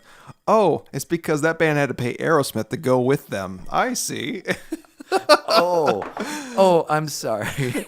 No, they didn't pay us. Let's explain it. They didn't pay us. Aerosmith, ARROW space SMYTH is a band out of Des Moines. Not what you were expecting. No. I mean, it's still Aerosmith. They haven't been sued because they're not big enough, but right. You're going with them. They're just under the radar. And by the way, that European part of the tour was a pretty good deal for you because for only $2,800, you get both the cruise and 3 stops, right? You pay it. Of course. But you get to go all through. It's discounted. Right? You don't know. You can upgrade to get a better room. When you're offered something that good at a discount, you just can't say no to that. I mean, I basically took it out of my kid's college fund just to make it happen. And I just had a memory, and it was very similar to this joke. So I'm replaying a joke from my youth, but here's what happened. When I was in college, they used to have every year a big talent show. Okay. And you probably are not too familiar with Guido Sarducci. I'm not, no. So Guido Sarducci was a very funny comedian. He played basically like he was a Catholic priest, you know, and he'd say, my name is Guido Sarducci, and I'm, whatever. And he was funny. He was a very funny guy. And so I used to do Guido Sarducci. I used to do his kind of humor, and I had a little stand-up comedy thing. And then I did a song with a friend of mine who was an amazing guitarist, right? And one time we were doing this, few hundred people out in the auditorium, and they're laughing at our jokes, and and I had my friend come out on stage, and I broke character. I wasn't doing Guido Sarducci, I'm gonna talk to the Pope and find out. I wasn't doing him, and I just broke character, and I said, ladies and gentlemen, I'm so proud. I just need to make this announcement. My dear friend Chris, has just signed his first record deal. And the entire audience just went nuts, crazy, standing ovation, because we're a small college. Yeah, and they thought, sure. He got a record deal, and he was a great musician, so why wouldn't it have happened for him? His reaction, what was it? He just stood there like, where's he going with this? And then I said, now I'm not sure all of the ins and outs of the deal, but my understanding is for one penny, he gets 13 albums, and then he only needs to buy one more album every month over the next 2 years, and he's fulfilled his contract. Because back in the day, before you were born, there were companies that did that. You would go through and you'd get to pick out like 10 albums for one penny. Yeah. But then you had to buy a certain number of albums from them in the future. Was that the CD thing? Yeah, they did it with CDs after what we call vinyl quit being such a thing. Yeah, I'm a millennial, so Yeah, whatever. I didn't say it. You did. Well, I'm at the top end of the millennial age bracket. So, but anyway, so it was it was totally just I was ripping on it, but I made the joke. But the problem was, people thought I was making a joke, but the record deal was real. So the rest of the next week at school, people were coming up to him and congratulating him, wanted to know the real, it was just Columbia Records, 1 penny, you get 10 albums or whatever, and you just have to buy 5 more. I felt a little bad about it. So, that's okay. Aero Smythe out of Des Moines. Aerosmith or Aerosmith? Well, they like that people mispronounce it, but so avoid copyright avoid infringement. copyright. YouTube, please don't take us off for this. Oh No, I'm just kidding. They won't. oh, that could happen. No, it won't. It won't happen. Trust me. Remember that time that Ed wasn't allowed to do podcasts anymore because I was on? No, it's not like that. So, and I don't. Okay. So, a couple of things that are important to know. I don't make any money off this, so this isn't monetized. Nope. Which No means money. that they're not really focused in on making sure. Oh, if like a clip of a song is on here, they would like bring it down or something. They would. No, they wouldn't because it's not monetized, or they might. They might, but when it's monetized, you're making money off the videos, and I don't make any money. I just spend money on scotch is all I do. And he didn't spend any money on this scotch. So think about it. This is a no money situation. YouTube. This is one you can let pass. Let it pass, right? Please. But Please. yeah, no. That's so that's why that's awesome. I feel like we're never going to get back to this. Get back to this. I'm looking at this. I want you to talk about it. So what do you want me to talk about? I don't know. You said you had some questions about it, or you had some interest in talking about it. So let's tie back to what we were talking about earlier. Okay. Encaustics. Encaustics. Yeah. I just need to say it enough times. So it's an encaustic painting. ENCAUSTIC. Encaustic. Okay. Yeah. So I'm looking at this, and the first initial response I had by looking at this, Yep. I'm going to flip this around. Yeah, I would do that. So basically, it's made of like a wood or particle board or something, balsa wood or something like that, and but which makes sense though because it looked almost like initially to me when I commissioned a painting with Andrew, it was a canvas. So it was like, stretched and wrapped around the wood frame. Is that how that works? Yeah. Okay. Yep. So when I saw this, it reminded me of that. Yeah. So, but then he brought up that it's made with beeswax. Yep. Yep. See, I'm remembering some of it. Yeah, I'm not that drunk. So no, you're doing well. You barely had a second sip. Exactly. Beeswax and pigments. Yep. So that could be from stones. It could be from nectar or something for colors. Whatever people would try to So basically, make some pigments from. So basically, that beeswax is applied to the wood and gives us this look. Now the swirl or the vortex or what would you call that? Yeah, the swirl. The swirl, is that something that's like etched into the wood and then you fill it? Yeah, that's exactly right. So in effect, you start with a wood panel, and you can buy those, and then you put down a coating of white. So when you look at a canvas that's a blank canvas at a store, it's kind of white. Most of those already have some form of gesso on it, and the gesso is just the backing. That means it's going to hold your paint better. It's just it's a liquidy kind of thing. Okay. So you put down this gesso, and then you get the wax, and you start to put down layers, and you just kind of layer it on. And have you ever tried to strip wood off a old, dresser or something like that, or strip the paint off that to get it down to the bare wood? So is what I'm repaint trying it to or say. something, or sand it, or whatever right. you need to do. So they have heat guns to do that. You can heat up that paint to strip that paint off those things. Okay. And that's what you use. You use one of those heat guns, and you kind of go back and forth over it, and you can just see it lightly getting lit up with heat when you're doing that. So it kind of looks like a clear liquid on top. That actually seals it. Okay. Then after you've sealed that layer, you come back and you do another layer, and you do another layer, and do another layer. And what I did was I just used a tool and just did this with that tool, kind of dug that out of that. Like a Dremel tool or something? Or what'd you use? It's different things that... trade secrets? Yeah, trade secret. I don't really want to go there, but if you talk to your friends at Aerosmith... some of them, I think, do encaustics. BFFs. I text them every day. I think that's the true story. They're just tools that you can get the base. You know what they're almost like? When you get your teeth cleaned and they're picking out whatever it is to clean your teeth. Oh, yeah. It's real sharp metal like that. That's basically all it is. Yep, and you dig through the wax, and then the pigment, if you push it over, kind of falls down into that, and you heat it up, and it seals it. And it creates that effect, right? Yeah. And So, like I said, this isn't necessarily a really great or brilliant piece, but I kind of like it. I like the effect of it for some reason. It appeals to me, so I left it. why it appeals to me is I look at it initially when you brought it out, you know, it's a lot to take in at once. It may not seem like a lot to take in, but for me it is. And the reason why is because you look at all the angles and when you look at it, you see the layers. Yep. You see the discoloration. Yep. You see the edges. Yep. And I have so many questions, and of course the swirl. Yeah. So I had so many questions when you brought it out originally.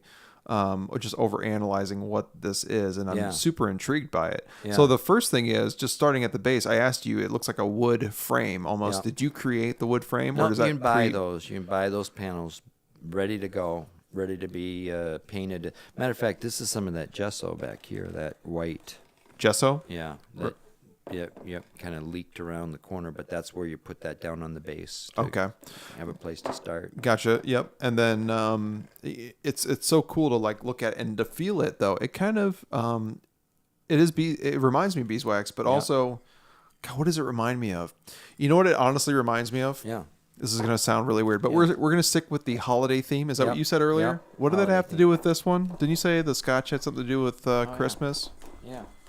So you know those. I remember going to my grandparents, or any set of grandparents. It didn't matter. You know what it was. Don't worry about it. The Super 8 will take care of that.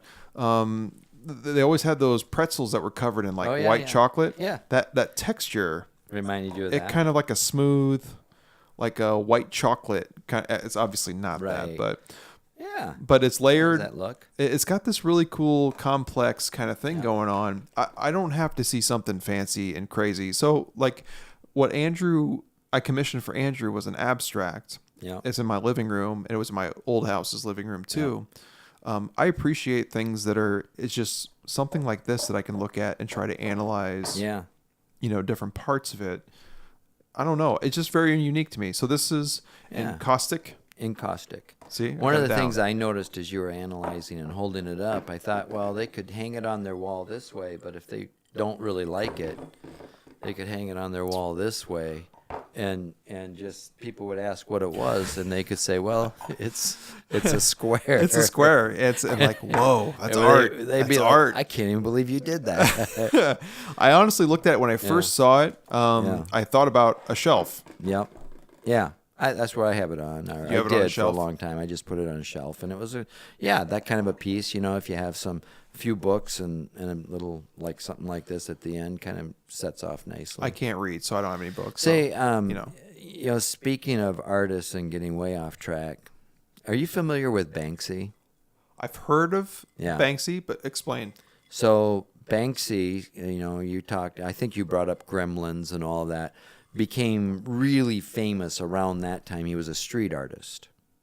And one of the things, he was not only very good at what he did, but he was also extremely secretive. So when the art lovers in New York City fell in love with what they were seeing and tried to find him and then began selling his works for hundreds of thousands of dollars and then now millions of dollars,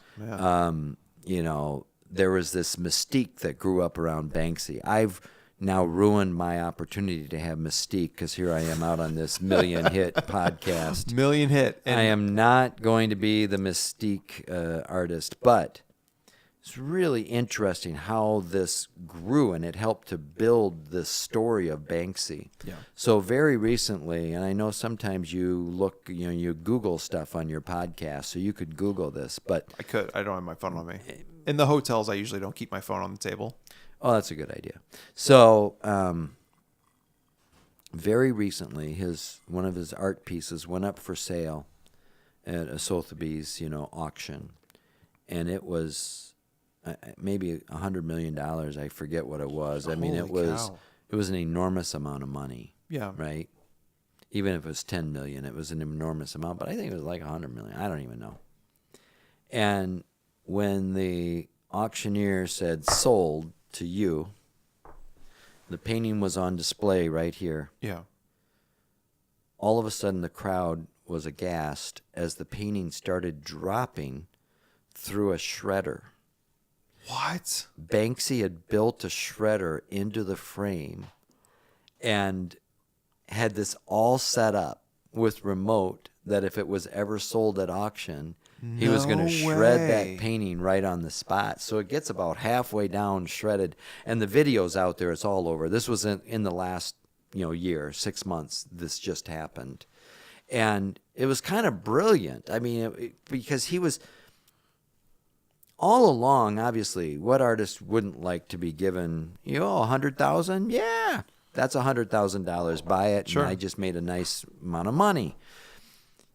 But also, what makes this worth $10 or $100,000?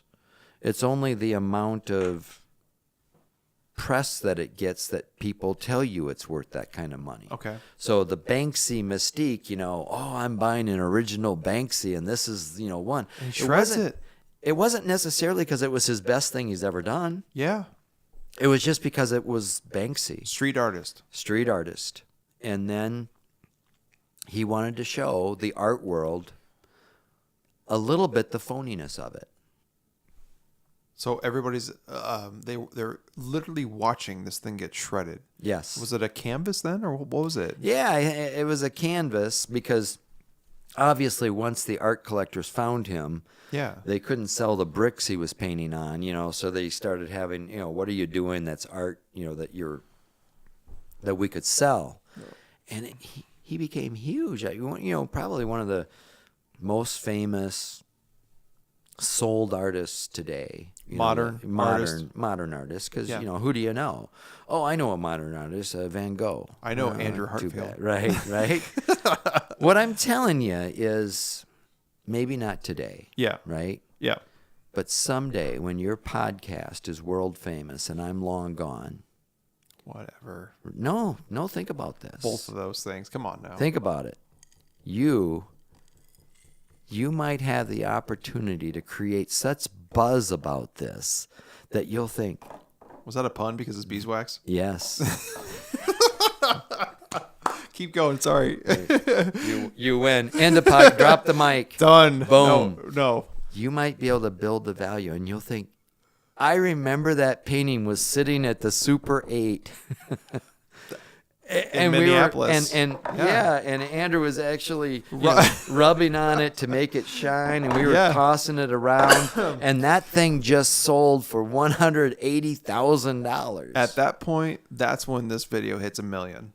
That's when it happens. That's when it happens, baby. I mean, it could happen sooner, well, but why wouldn't it?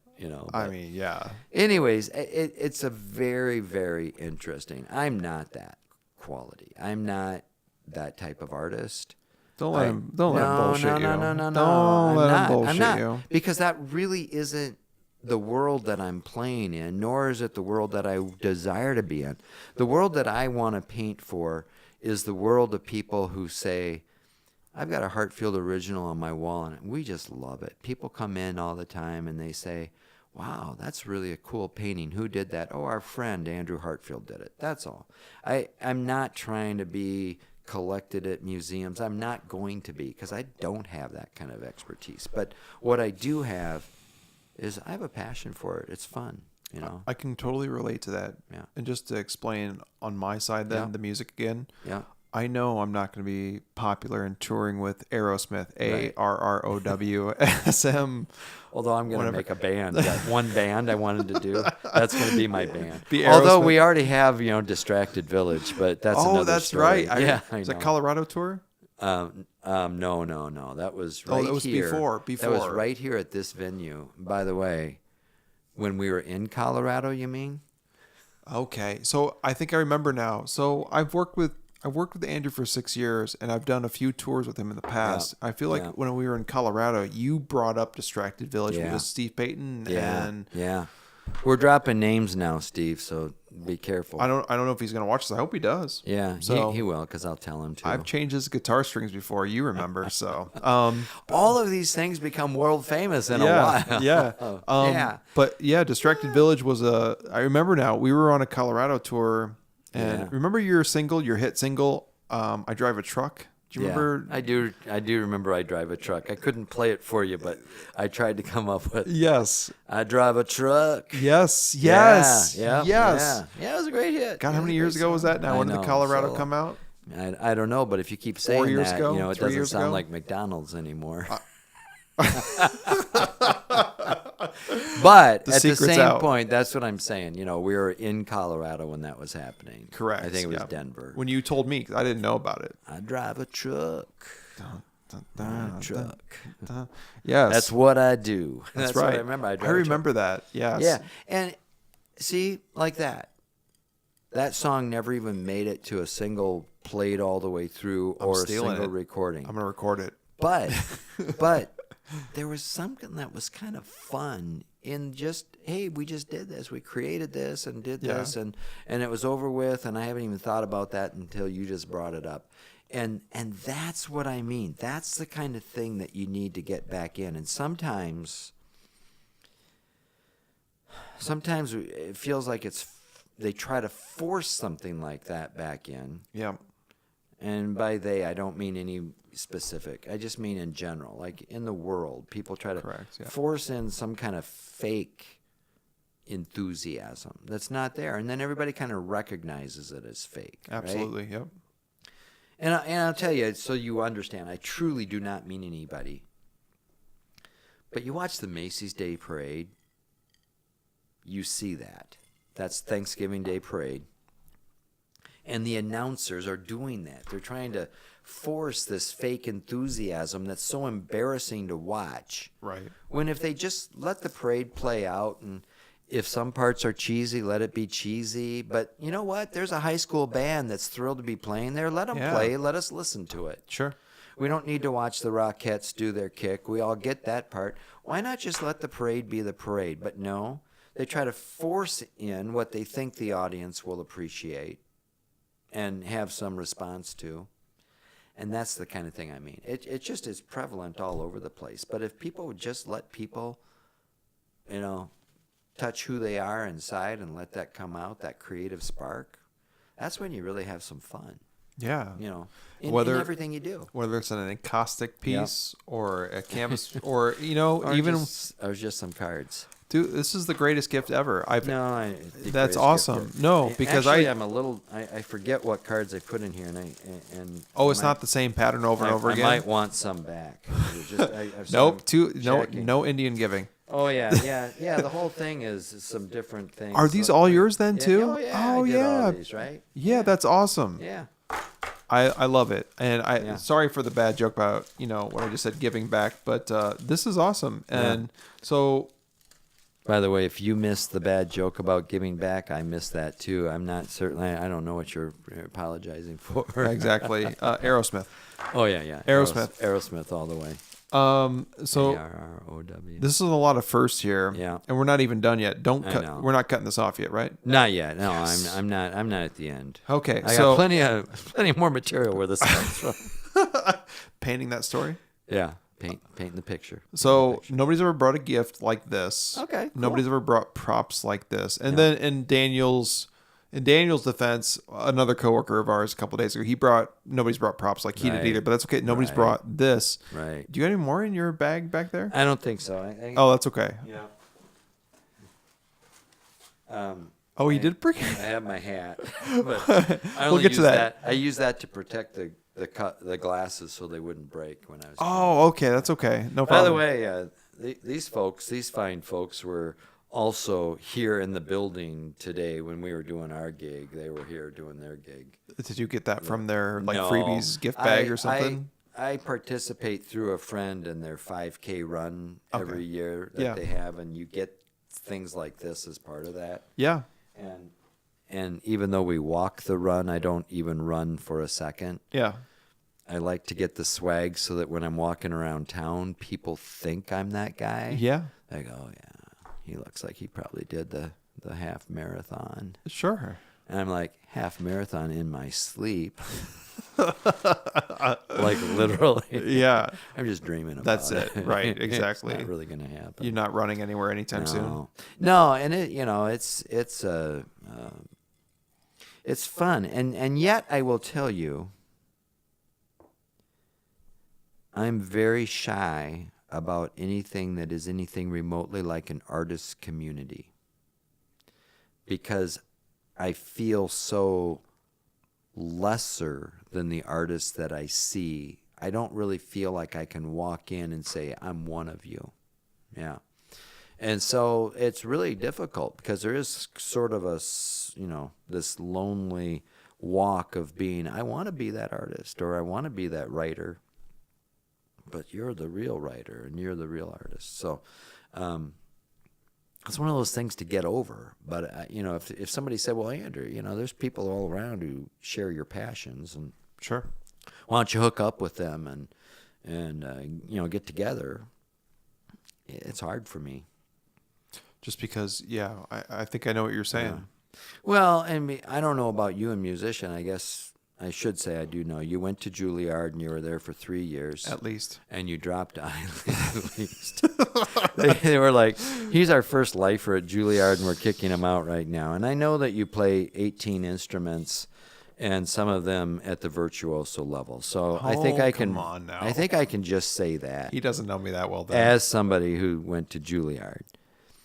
But just take that as a for instance, right? Yeah. There are people who go to Juilliard, and guess what? They are not world famous musicians today. They're not even extremely well known, but they are amazingly talented. I know people like that, and I don't consider myself one of those people, but I know people that are like that are incredible musicians. That's how I feel about in the world of art. Yes. I feel like, you know what? I'm happy to be doing what I'm doing, and I recognize the limitations of what I'm doing, and I hope maybe I retire and I have more time and I'm playing around. Maybe one of these days I stumble upon another painting that I look at and say, wow, who did that? It that inspires you? Yeah, or it looks really good. Like one I did, and I go, whoa, how did that happen? And, maybe I can start to reproduce that on a more regular basis. But as of right now, if somebody tells me that they went to the Minneapolis Institute of Art and studied for 4 years or something, and I would shrink into the corner, and I wouldn't even mention that I've picked up a crayon in my lifetime. I would just not even want to mention it. No, I understand. But it's funny. I feel like somebody, it may have been Daniel that told me this the other day. Yesterday, or maybe Drunk it was today. Daniel. Drunk Daniel. And you'll see, too, in the previous episode, Drunk Daniel. Go back to the previous episode and check to see if his fact checks are right. But he may have said to you. He said something along the lines of, if you deny that you're good at what you do, or if you play down, or you're way better than you'll ever think you are. Yeah. So, like, for me and you, and I feel like this is somewhat equivocal, that if you feel like, it's like, I know I'm not in that same level, or you're looking for something that inspires you, I'm the same way truly on my instruments as well. Right. And I'm not a virtuoso on any instrument. I try to be a jack of all trades with guitar, bass, and drums, and vocals, but I'm none of those perfect in any way, shape, or form. See what just happened? He was like Steve Martin in was it The Idiot, or what was I haven't seen that in a long time. Right, but I know. Yeah. And he's leaving the house and he goes, I'm just gonna leave maybe just with this telephone, maybe just with this bottle of scotch, maybe just with this. So he's listing, I'm certainly not a virtuoso, except maybe in singing, guitar, drums, percussion, None of that. Violin, viola, definitely the cello, and it kept getting longer and longer and longer. But it was a good list. There's another. He could have gotten all the way up to 18 though, because I know he's virtuoso level on 18 instruments. There is an instrument that I have in my possession that was it was actually bequeathed. Yeah. Bequeathed, right? Yeah. That's the right word for that? That is, well, if you keep going, I can figure out if it was bequeathed to you. So it kind of passed along to you. Correct. Yeah. Yep. I had a relative pass away, and my mother, who was the maybe part executor of the will, they made sure that I got something that was an instrument, and it's a dulcimer. Those are really cool. So I have a really nice dulcimer. An old one then. In my possession, and I tuned it up. Yeah. And I played it a little bit. It's kind of like an open tuning thing. So it's like you strum it and it makes a chord, and then you like fret the whole fret, and then you slide it up and down. So a dulcimer is, as for mountain music, from what I gathered and what I learned, is that it's an accompaniment to a full. So think you got the moonshine, you know, you hit or like blow into it, and then you got the person that does the what's another. Like I don't want to say mountain music, but you know what I'm saying. Yeah, so absolutely. I have a dulcimer too. That's sweet. And I love just kind of strumming it and playing it every now and then. It's super nice. It makes some cool sounds. It does. And you probably feel like, well, I can't play this thing, but I can kind of strum it around and make some cool sounds. And yet that means you're playing it. I'm playing it, and I did enough research that I know how to play it a little bit. But I feel like it's the same thing we were talking about earlier. Is that I'm not a virtuoso in any instrument I play. Yeah. Okay. Guitar maybe I can play. Yeah. But I'm not a virtuoso. I get that. I mean, you know, I think back to I drive a truck or the Colorado. I drive a truck. Yes, I do. Picture me and Andrew, and I think Rachel was in the room or something, and we were just like jamming, and you were singing. And I'm just like, how can I come up with some kind of like appropriate riffage to accompaniment? Looking for that guitar riff. You know, the dun dun dun. I drive a truck. Dun, and that's what I do. And I'm not an original musician, which we talked about, so I couldn't come up with much. But you know, and that was, I think it was a great song. Would have been a big hit. Again, any producers out there will try to drag up the notes and make it happen, and maybe Aerosmith can take it out and play it. The one from Des Moines, Aerosmith. We're just shooting he low. clarified. He clarified. Shooting low on that. You know, you know, they could pick it up and maybe play it around the Midwest at the Iowa State Fair or something. But well, to be fair, Slipknot's playing at Iowa State Fair next year. I was just going to say I was just going to say that's not a very good thing to say, because if you get a gig at the Iowa State Fair, you're actually playing a pretty big gig. Yes. You know, I remember when Bob Dylan played the Minnesota State Fair. Yes. And they acted, I'm not even kidding you. Bob Dylan did. Oh, gosh, yeah. Iowa State Fair. No, Minnesota State Fair. I'm sorry, Minnesota. Yeah. Minnesota State Fair. The year he played the Minnesota State Fair. Yes. The press, I'm not even kidding you, was like, he's made it. Minnesota boy makes good and plays the Minnesota State Fair. So where's the Minnesota State Fair at? Oh, right here in Minneapolis. It's in Minneapolis. Yeah. Okay. Yeah, you know, and it was a big deal that Bob Dylan was playing the Minnesota State Fair, and I thought, are you kidding me? He's like the icon voice bard of a generation. He did not need the Minnesota State Fair to stamp his approval that he had made it. But I'm not kidding you. That's how they acted. They acted like there's a little kid, grew up with a dream in Hibbing, Minnesota, went to Duluth and bought his first harmonica. Yes. He's the guy who learned how to build that thing to hang it around your neck so you could both play the guitar, sing, and then play the harmonica. Bob Dylan came up with that. That boy had a dream. He left the iron country, he did. Went to Minnesota for a while where he learned his ropes and how to play guitar, and then he took off for New York City. That young man you may have heard of as Robert Zimmerman came back as Bob Dylan, and today his dream is fulfilled as he takes the stage at the Minnesota State Fair. That's incredible. And it was, oh my God, are you serious? Did you see Bob Dylan back then at all? I did. I saw him at the Minnesota State Fair. You did see him, yeah. I went and saw him. So generational situation here. Yeah. I've seen the Wallflowers before. Yes. Which is Jacob Dylan, his son. I know. Yes. I know. I'm a fan. So you do like the Wallflowers too? Yep. Yeah. Yep. What's your, just out of curiosity, what do you like any Wallflower songs that you can remember off the top of your head? Can I tell you a Wallflower story that's going to throw my daughter under the bus? I cannot wait for it. Let's do it. So, as I mentioned, I'm a father for a second time. I have 4 grown children from my first marriage that I love to death. And I wasn't always the best father to them. And that is a regret I'll never get over. And then, of course, Tilly. Yes. Well, our oldest daughter Celicia is her name. I mean, we're going to use her name, and there's not that many Celicias in the world. Is she going to watch this too? I'm going to give her the link. Yeah. She and her husband bought tickets to see the Wallflowers at more or less a bar here in the Twin Cities. And it's a big bar, and it's a nice venue. I mean, it's not like they were before they were known. They came down to see the band. And they got here early, and they were in the balcony at a table, because being a bar, you can sit at a table and watch the band. Sure. The band came on stage and played, and they were looking at each other, and they said, well, they just came out with the new album, so One Headlight, isn't on this album. Oh, yeah. This was the album after that. And they said, Sure. I guess we don't know the new album that well, but they just didn't recognize much of the music. And yeah. And the band played, and they enjoyed it, clap, clap, clap. They were a little bit surprised. It was the Wallflowers, who were famous, but, the place wasn't all that crowded. And the band finished, and everybody clapped, and the band left the stage. And my daughter and her husband said, a little bit of a disappointment. They didn't play some of our favorite songs.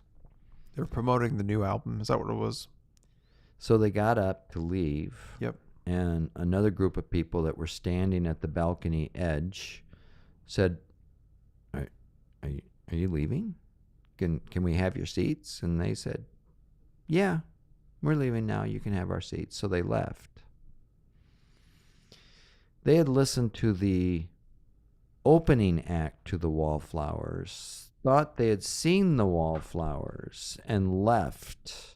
Oh, no. Before the Wallflowers took no. the stage. Right? Oh, no. It's the saddest story in history. Oh, no. I just threw my daughter under the bus. Oh, my gosh. So did they totally miss the Wallflowers play? They did. Didn't even see him for a second. They left the venue.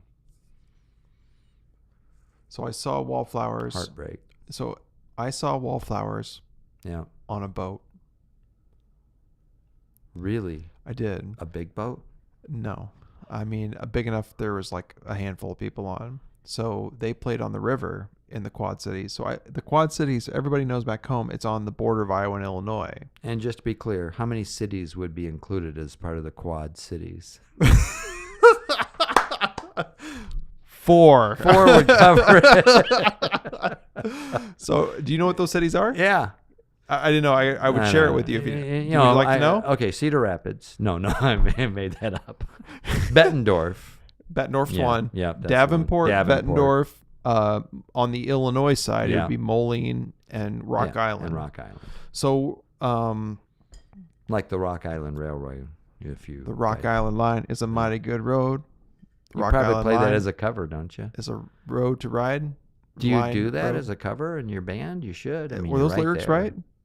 The Rock Island line is a mighty good road. If you want to ride it, you got to ride it like you something like buy your ticket at the station at the Rock Island line. Ask Aerosmith. They know. I don't know the lyrics to that one. You know which one I'm talking about? But I know what you're though? talking about. Yeah, I do know the song. When I was in grade school, go ahead, that was one of those songs in grade school, like chorus, or what it wouldn't have been chorus. It'd be, what would it be in grade school? The music class. The general music class. Yeah. They had us sing those songs. Sing that song. Yeah. So anyway, we saw the Wallflowers. I know. I'm sorry. So on a boat. On a boat. So they were played somewhere in the Quad Cities, and at the time, the person in my life, we went on her dad's boat and we cruised up the river. So we didn't even pay for tickets, but we knew they were playing that night. Oh, you were on a boat next to their boat. We were on the boat next to the venue that was on the river. Okay, got it. So, but we basically rowed up the river. Yeah. And we basically were able to sit with many other boats in that area, and we watched the whole concert because they had big screens set up too, so the people in the back could see it. And I remember I don't know if you know the Wallflowers very well, like your daughter may know. Yeah. She obviously didn't know them well enough. That's a funny story. Ouch. It's okay. It happens, right? It does happen to one person in history. Jacob Dylan's kind of unmistakable. I'm just kidding. He looks just like Bob. But he basically does. Never mind. I'm not going to tell you about this podcast. It's not a negative thing. So they closed with one of my favorite songs by, it's not One Headlight. It's not Three Marlenas or Three Marlenas. It was Josephine. Oh yeah, I like that song. So that's Yeah. a song that I know how to sing and play on Okay. acoustic by Yep. myself. Okay. And I always love that song. They end with that. So Yeah. I love that I got a chance to see him. Yeah. But then also they closed the set with my favorite song that not everybody knows. How does that song start, Josephine? You can go ahead and sing.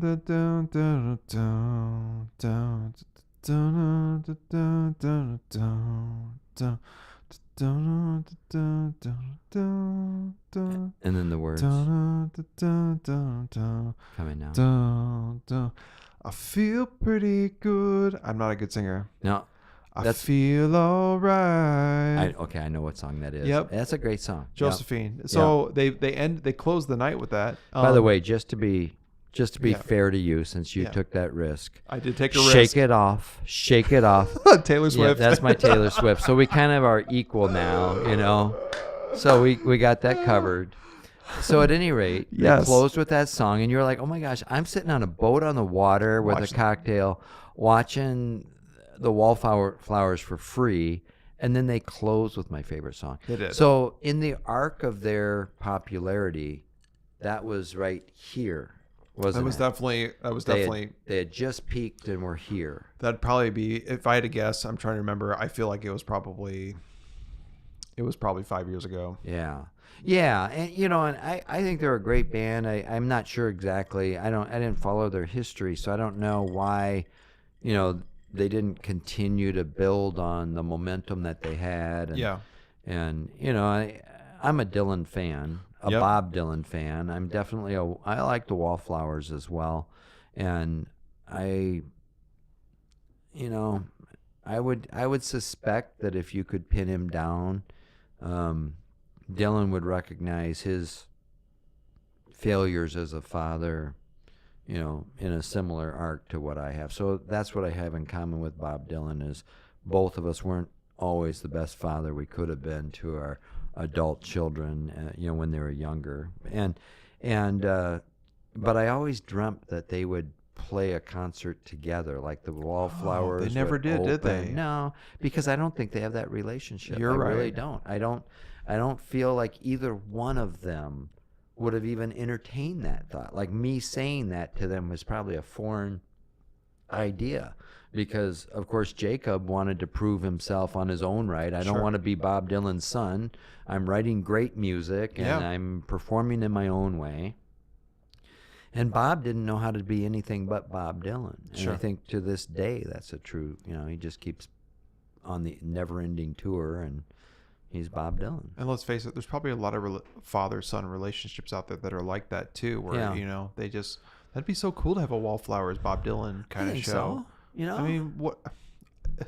So the little knowledge I have of bands playing together, is that I found through research that obviously if you want to have another band play with you, that's great. They'll try to make it happen. But usually what happens when you tour with somebody like Aerosmith, right? ARROW. Yeah. It's who's on the same record label. Correct. That's it has usually who nothing they bring. to do with who you like and what you want. Or what they want. Yeah. Right. It's not like, hey, I heard this band when I was on vacation down in the Bahamas and they're awesome, so I invited them to come on my tour with me. That just doesn't happen. It doesn't happen. It's usually the people with the money that make it happen, right? The record label that says, hey, let's get everybody together. Let's do this tour. And that's a whole nother, of course, we're outside of that circle. Thankfully, my record label does not dictate what music I play. You know what you could do? You could sell that I Drive a Truck song. You could sell it to some country artist. No offense, but country artist. I mean, just saying. Anyway, you could sell it to them. Honestly, make money. That was the dream. Make money. I really mean it. Do it. That was the dream. I felt like that could have been a great country hit. Can I be clear? Don't give this up, because this is awesome. And I'm going to cherish this, taking this, and keep doing this in the canvas. But if you can write some kind of like, country music. Right. Right. Whatever. Let it go. You're just I drive a truck. That's what I do. Make it as generic and basic as possible, and they'll buy that shit. I've got my Chevy, baby, and I'm coming down to you. I've got the torque. You got the horse. And I'm gonna ride all night, and of course, whatever it is. Number one single. I mean, who are you gonna sell to? Taylor Swift? The Voice. T-Swizzle? The Voice. I'm going right on The Voice. T-Swizzle may pick that up. Taylor Swift. I know, because she started country. Did you know that Taylor Swift had a slight rap career? Her name was T-Swizzle. On one of her albums.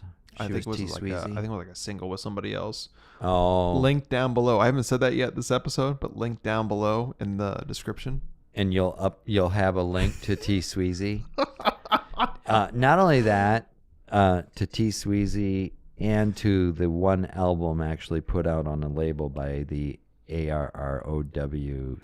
Aerosmith. Yes. You'll have that link on this podcast. I will. And that tour. Appreciate that. How many dates in Europe again? Or we didn't make that happen? 49, I think it was. But that's only preliminary. It could extend. We're hoping to add some dates. If we're not in your area, leave a comment below. I hear it's going to bog down in Amsterdam. We're going to need a break after Amsterdam. That's what's going to happen. We may be there for a week. This would be an awesome thing for groups out of the Quad Cities, which is 4 cities, 2 in Illinois and 2 in Iowa. It'd be awesome if the groups from the Quad Cities would like have a main stage like they do in Las Vegas for Celine Dion, only they have it in Amsterdam. And you're like, we are taking the stage in Amsterdam for 12 weeks in a row. We'll be staying at the Super 8 in Amsterdam and playing our show every night. Come on out. It'd be awesome. And you know what the best part is? We still have to pay. We're not getting paid. We have to pay to be there. The reason we're staying 12 weeks at the Super 8 is because we got a super rate for 12 weeks. And the points. We can handle it. And the points, we're using those for half of the show. That was actually, you know that about Distracted Village, right? Tell me. Distraction Village. Distracted or distraction? I don't know. I messed it up, and Steve Payton always hates me for it. Steve Payton. I hope Steve Payton's watching. I hope you're watching. It's Distraction Village. That's what the guy said up front, and Steve turned to me and said, "That'd be a great name for a band." Yes. Distraction or Distracted? Distraction Village. Distraction Village. And so the idea of Distraction Village is we didn't want to be so presumptuous that we would tell you what kind of music you like. So when we put out our CD, it was a blank CD that you could load with music you love.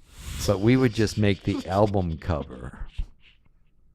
And that was our group, Distraction Village. Sure. And when we would go on tour, we had it all set up. We were going to do a stadium tour right off the bat, but only on Wednesday nights. Because it was going to be the Wednesday night stadium tour. I remember that now. Yes. And our idea was that we would just use, somebody's iPhone or something and just pull up different music that was called out from the audience, so the ultimate cover band, and just kind of hold it up to the microphone and play the song through iTunes. Yeah. And, hey, what do you want to hear? Oh, yeah. Shake It Off. Yep, got it. And that would be our tour. Because, why? Who really wants to say, I know what music you love? That's not right. No. But I can sell you a blank CD so you can load it up with whatever you want. That's incredible. Distraction Village. Watch for that, because we're going to be a hit someday, too. We'll be like Banksy. Wouldn't that be great? Wouldn't that be awesome? Did you find the Distraction Village original CD? There's only like a handful out there, and I think it's gone up in value to about $300,000. And then when they buy it at an auction, run it through the shredder that has the CD shredder, right? Or put music on it, but put it in a format that is now long gone. Obsolete. It's in an obsolete format. You can't play it on Nobody anything. Supports it. No. See, that's funny to me. Maybe not to you, the audience, but to me that cracks me up. That's hilarious. That's an idea. It's so funny because when you brought up the stadiums on Wednesdays, I remember us talking about that back in the day. Right. I feel like it was an Embassy Suites in Troy. It was. That's exactly where it was. Wasn't it? Yep, it was. I remember your room. I remember you set up. You had your guitar. We were, you want to know 13th floor. So you want to know? Was it the 13th floor? No. That you remember that pardon the language. So really quick, the guitar that I had for our jam session for the I Drive a Truck was the same guitar. We're really getting deep in here, Right, like some coworkers. But when I commissioned you for the painting, I feel like we were doing a regional meeting. I know in where Madison. we were in Madison, and I had just bought the T5Z Taylor that I had later played with you in that hotel room. Yes. And just jamming. It was really cool. That was a really cool guitar. I feel like, and I still have it. And I feel like Mark Cornell was in Madison with us. Mike. Sorry, Mike. I apologize. I'm a little drunk. Mike Cornell was there too because he plays guitar too or something. Oh yeah, they're all. Steve does too. I remember because I told you, Steve, I changed your guitar strings at some hotel somewhere. I can't remember where it was. So in the band, the only one who had a guitar but who really didn't play the guitar was me. Yeah. So I was like, oh yeah, I can do this. Yeah. So we shouldn't drop names. Can you drop names like that in these things? Absolutely, as long as it isn't Aerosmith. I know, but I mean, they're not going to be mad about us for talking about them. Steve Payton. Do you know Mike Payton? Cornell? This is what we used to do at our meetings. Yes. When people would say their last name, we'd go Payton. Like this? Yeah. It was clearly from Forrest Gump. Oh, when the guys yes, Gump, and then we would do that. So we go Cornell. It was like the what was that? Like the military or not military rally, or it was they were at the square in Washington D.C. and that Gump. Anyways, so did you know that in Madison at a hotel bar, Steve and I played a concert one night? Did you know really? That story? No, you never told me that. Yeah. Well, we were kind of doing this. A little drinking? Up in the room. And then we were like, let's go down and see what they got down in the bar. And they had a stage, and it was empty, and it was dark. Yeah. And we went back and got our guitars. And you played? And we played. That's awesome. Yeah, it was totally awesome. Except if you were there. Then you didn't think it was totally awesome. I would have thought it was awesome. Oh, we thought it was awesome. We had a blast. Yeah, and really, honestly, anybody who's out there, this is not about McDonald's. It really isn't. Golden Arches. But what I'm trying to say is there was something in that joy of the group in that time that would come up with something like Distraction Village, and we'd make an album cover. And I showed you the picture of our album cover.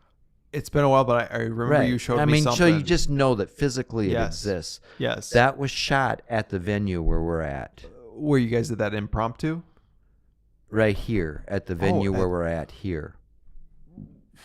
The album cover for Distraction Village. I'm gonna have him show me that again. Yeah, not right now. But you showed me before, but I don't. Yeah. So it was here at this venue. Yeah, right out the back doors, right where we pulled in those burgers. The burgers. Yeah. Yes. So at any rate, it kind of is a memory lane right now. Barn doors. I'm telling people I'm retiring and I'm going to miss them, and it's been nice, working with them and all of that stuff. And here I'm at the village, at this Distraction Village, where this is the epicenter where it happened. It's where it all began. Yeah. And just because we've thrown out, all the other names, I don't want to leave out Chris LeBear. He was in the band. Oh, yeah. Chris LeBear. I worked with Chris in Las Vegas a couple of years ago at the... great guy. Yeah. Yep. Yeah. So at any rate, we really had some fun, and I also think at the same time did some great work. So carry on. How many years again? 17, something like that. Is that what you mean? Yeah. So and I'm kind of proud of the fact that I'm almost at 25 years working for McDonald's and never once for Burger King. Burger King. You know what? If you can say that on a podcast, what he said. Exactly. There is swearing's allowed here, that's for sure. And I apologize if there are any kids watching. It's watching. Oh, I'm sorry. I'll bleep that out. What would you like me to bleep it out By with? the way, when you put that in the podcast, go watching so that it doesn't actually say her name. You want me to? I will. Maybe. I'll Yeah. totally do it if you want me Maybe. to. I don't know. I kind of feel a little nervous about that. But it anyways, I would. It's all good. Andrew, for you, I would. Yeah, thanks. Yep. It'll look weird. Well, I could put something like a quack in there or something. yeah, Quack's watching. Yeah. Or Which ties back to or- Donald Duck it does very well. And your painting. Aladdin. And Aladdin. I love Aladdin. It's great. I can show you the world. So cool. I keep turning away now because I've had a few. So the sound's going to not be as pure as it was at the beginning. It doesn't matter. It'll be all right because no one's still listening. I thank got goodness. post magic. I can Oh, make it yeah. happen. Yeah. You know what I'm saying? But yeah, you're right. I don't want you to work a lot on it. Here's the deal is Yeah. that you think nobody's listening at this point? You'd be surprised. I Really? got friends that tell me they watch these all the way through. All the way to the end. That's cool. All the way through. I like it. So Yeah. I got friends who told me recently. I got a friend who's coming on next spring. Josh Fox. He's like, yeah, my two Yeah. favorite episodes are with one person you know, Yeah. Kevin McMaster. Oh, yeah, yeah. And he said the other one was with Darren Peterson. So Nice. And I don't know. Yeah. So I feel like I know it's drunk Ed talking. So I feel like with Andrew here, I didn't even get a chance to cover all the things that I wanted to. right. I didn't. Like my wisdom. And we don't even have to end it here, but we I feel didn't like even we didn't even tap into my wisdom. oh my God. And that's the thing is like he's retiring and now I feel like when am I going to have an opportunity Yeah. to do this again? That's why I feel very grateful. Just travel a little bit. We'll get her done. I feel very grateful that I had a Yeah. moment to spend with you. Yeah. And, you know, the first time I met Andrew, I'm going to leave it like this because there's a chance that I'm never going to see him in person like this again. I'm going to cry now. The first time, probably not. Anyway, the first time I ever saw him as what he does, he's very good at building and painting stories and entertaining you in a way that makes you want to stay, that makes you want to listen more, and that respects what he does and how long he's been doing it for the Golden Arches. Thank you. I appreciate that. And it's always a pleasure to work with him. And even though I don't get to see him all the time, Right. we talked about Steve Payton. I remember, I didn't bring it up earlier because we were just kind of Yeah. rolling, but I Yeah. remember there was one event. I don't remember what it was, but we were when the 14 quarter pounder came out. Yeah. We were somewhere where it was me, you, and Steve Payton. And we Right. were at a dealership. Yeah. And I just remember this when I was newer at the time, like fairly new, like Yeah. really new. And Yeah. you and Steve, I respect so much because he's been doing it for so long. Yeah. I remember one moment I was like, I want to introduce you to the all new 14 quarter pounder. Right. And I remember you said something about that afterwards, like, oh yeah, I like how you just started it. And this is how you began. Yeah. I don't know if you remember that or not. I do. And it meant a lot to me that somebody that as I respected like you and your style, that you said something. Yeah. So and I now appreciate that because throughout my entire career, yeah, whenever we had somebody new on board, yeah, I tried to think of one bullshit thing nice that I could say to them. And the fact that you remember that and Yeah. it sticks out and made a difference in your life and career it does. proves to me that bullshit counts. Bullshit always counts. Stories count. And the great thing about Andrew is he always creates a great picture. He creates he paints a great story. Not creates, he paints. Thanks. He paints There you go. a lot of things, and Encaustic. including things that I commissioned for him to paint. And I look forward to the future Yeah. to where you can create something else for me, whether or not it's something fresh Yeah. or it's something, if we change colors in our house and you repaint, like you said, you could do that, right? Yeah. Cool. I feel so bad because there's so much we could talk about, and I may not have another opportunity Here's what I'm to gonna talk say to you, him. Ed. So, Let's not leave it like that. all right. Yeah. Ed, I would gladly do another podcast with you. And if you're ever up in my territory or area, even Yes. close, Yes. right? And you say, hey, I'm going to be in La Crosse. Which I am, I am. I know, Yep. right? Yep. or something like that, and you said, would you have any availability? If I'm able to, I'd come down and do another podcast. I would love that. That'd be so awesome. Because I feel like there's so much we could have gotten to.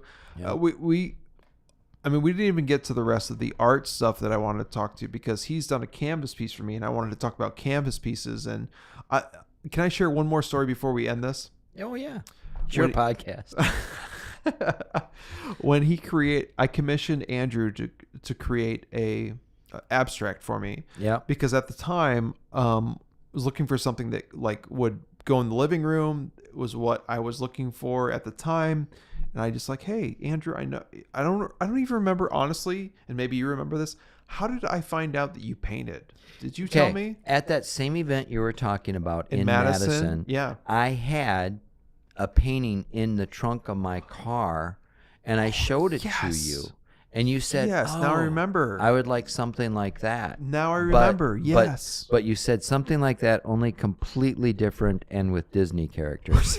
And I said, okay, I could work on that.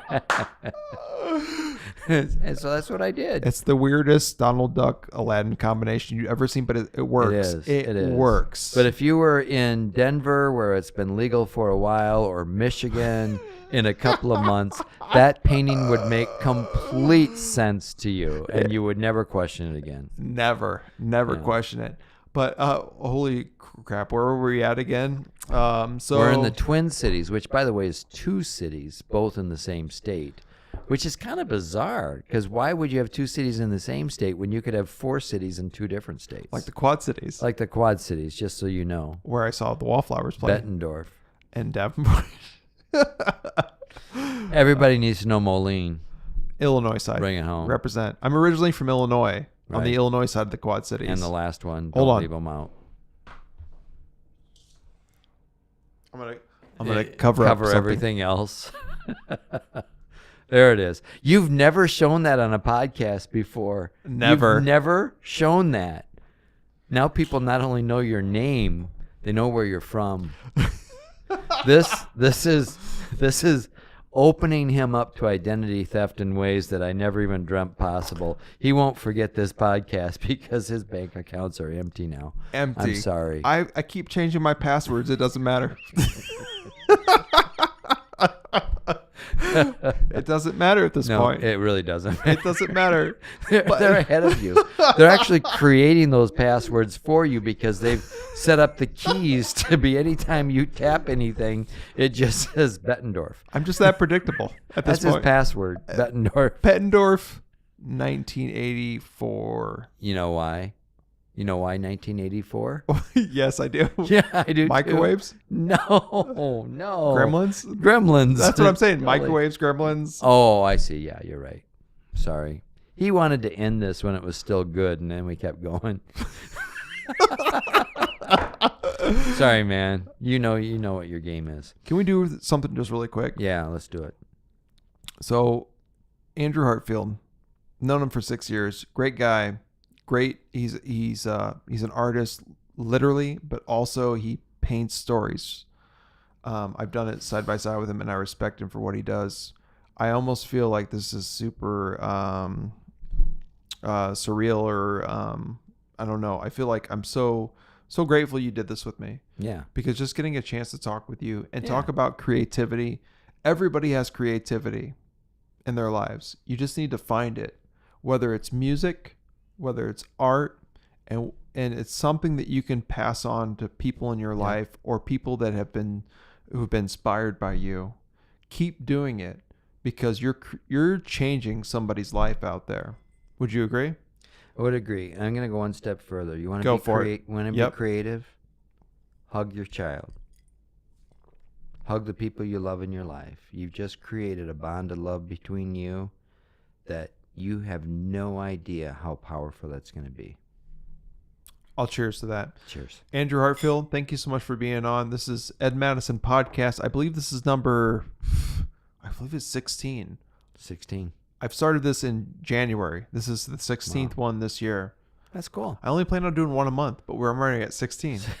You started in January. Like, how did I get ahead of the game? Oh, I know. If I'm ever in La Crosse Yeah. and you're comfortable coming over, I would love to have you back on because there's still so much art-wise we didn't get a chance to talk about that I had questions on because I could learn so much from Andrew Even better. I know you're going to be in the Twin Cities again. at some point. Yeah, right. And that's my wheelhouse. That's where I am. For the new And McChicken coming out and after the first of the year? Absolutely. Yes. Absolutely. I hope I can be here again Yeah. and just chat with him Yeah, and learn so be much. fun. The legend, Andrew Hartfield, everybody. Do me a favor, one final pose. Cheers. Cheers. Next time. Next time I'll let you pick the scotch so we make sure it doesn't have all this flavor. No, it's good. I love the peat. I do think it's good. I've actually enjoyed it. I mean, yeah, absolutely. All right, we'll see you next time. Next month in December. Well, this will be published in December, but later on in December, we'll have another guest on, and that's it. Until then, see you later. See ya.